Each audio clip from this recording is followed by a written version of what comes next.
ನಮಗ್ ನ್ಯಾಯ ಬೇಕು ಸರ್. ನಮಗ್ ನ್ಯಾಯ ಕೊಡ್ಸೋವರೆಗೂ ನಾನ್ ಬಿಡಲ್ಲ. ಧರಣಿ ಕೂರೋದಂತೂ ಗ್ಯಾರಂಟಿ. ಹೇಳ್ತಿಲ್ವಾ, ಬೇರೆಯವ್ರು ಹೇಳ್ತಿದ್ದಾರೆ ಬಾಡಿ ಇಟ್ಕೊಂಡ್ ಮಾಡ್ಬೇಕಿತ್ತು, ಇವತ್ ನೀವ್ ಏನ್ ಮಾಡ್ಕೊಳಕ್ ಆಗುತ್ತೆ, ನೀವೆಲ್ಲ ಮುಚ್ಚಾಕ್ಬಿಟ್ಟಿದ್ದೀರಾ, ಇನ್ನೇನ್ ಮಾಡ್ಕೊಳಕ್ ಆಯ್ತದೆ ಅಂತ. ಬಾಡಿ ತಗಸ್ಬಿಟ್ಟು ಹೋಯ್ತೀನಿ, ಅಲ್ಲಿವರೆಗೂ ಬಿಡಲ್ಲ. ಇಡೀ ಕರ್ನಾಟಕ ತಿರುಗ್ ನೋಡ್ಬೇಕು, ಹಂಗೆ ಮಾಡೋದು. ನನ್ ತಮ್ಮಂಗ್ ನ್ಯಾಯ ಸಿಗ್ಲೇಬೇಕು ಸರ್. ನನ್ನ ಹೆಸರು ನಂದಿನಿ, ಮೃತ ರಾಜೇಶ್ ಅವರ ಅಕ್ಕ, ದೊಡ್ಡ ಅಕ್ಕ. ನನ್ ತಮ್ಮ ಕೆಲ್ಸಕ್ಕೆ ಅಂತ 11ನೇ ತಾರೀಕು ಗುರುವಾರ ಕೆಲ್ಸಕ್ಕೆ ಹೋಗಿದ್ರು.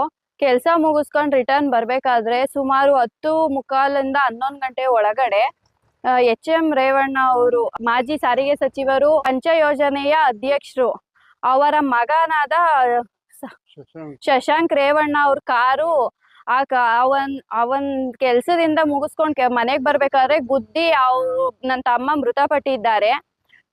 ನನ್ ತಮ್ಮ ಮೃತಪಟ್ಟದ್ಮೇಲೆ ಅವರು ಏನೋ ಮಾಗಡಿಯಿಂದ ಬೆಂಗಳೂರಿಗೆ ಹೋಗ್ತಿದ್ರಂತೆ ಶಶಾಂಕ್ ರೇವಣ್ಣ ಅವರು.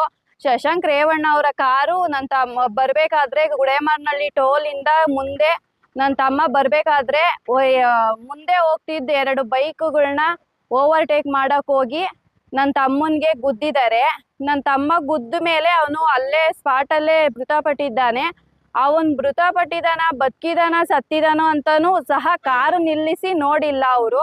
ಅವ್ರು ಗುದ್ದುಬಿಟ್ಟು ಹಂಗೆ ಮುಂದಕ್ಕೆ ಪಾಸ್ ಆಗಿ ಹೋಗ್ಬಿಟ್ಟಿದ್ದಾರೆ. ಆಮೇಲೆ ಮುಂದೆ ಹಿಂದೆ ಓವರ್ಟೇಕ್ ಮಾಡಿದ್ದವರು ಯಾರೋ ನೋಡಿ ಸ್ಥಳೀಯರು ನೋಡಿ ಗುದ್ಕೊಂಡು ಹೋದ್ರು, ಹೋಗಿ ಹಿಡೀರಿ ಅಂತ ಮುಂದೆ ಇದ್ದವ್ರಿಗೆ ಫೋನ್ ಮಾಡಿ ಹೇಳಿದ್ದಾರೆ. ಅವರು ಇವ್ರನ್ನ ಹಿಂಬಾಲಿಸ್ಕೊಂಡು ಹೋಗಿ ಗುಡೇಮಾರ್ನಹಳ್ಳಿನಲ್ಲಿ ಅಡ್ಡ ಹಾಕಿದ್ದಾರೆ. ಅವಾಗ ಅಡ್ಡ ಹಾಕಿದ್ದಾಗ್ಲೂ ಇವರು ಸಹ ಕಾರು ನಿಲ್ಸಿಲ್ಲ, ಅವಾಗ್ಲೂ ಓವರ್ಟೇಕ್ ಮಾಡ್ಕೊಂಡು ಹಂಗೆ ಹೋಗ್ಬಿಟ್ಟಿದ್ದಾರೆ.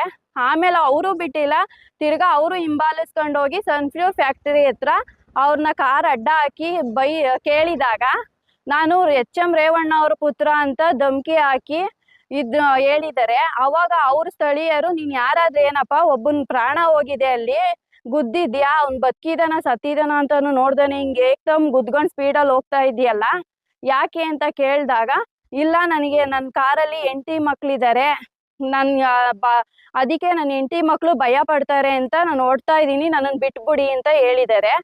ಆಮೇಲೆ ಅವರು ಇಲ್ಲ ನಾವು ಬಿಡಲ್ಲ, ನೀವು ಬನ್ನಿ ಅಂದಿದ್ದಕ್ಕೆ ಬಂದಿಲ್ಲ, ಅವರು ಸೀದಾ ಹೊರಟೋಗ್ಬಿಟ್ಟಿದ್ದಾರೆ. ತಿರ್ಗಾ ಬಂದು ಇಲ್ಲ, ಅವರು ಹೋಗಿದ್ದಾರೆ.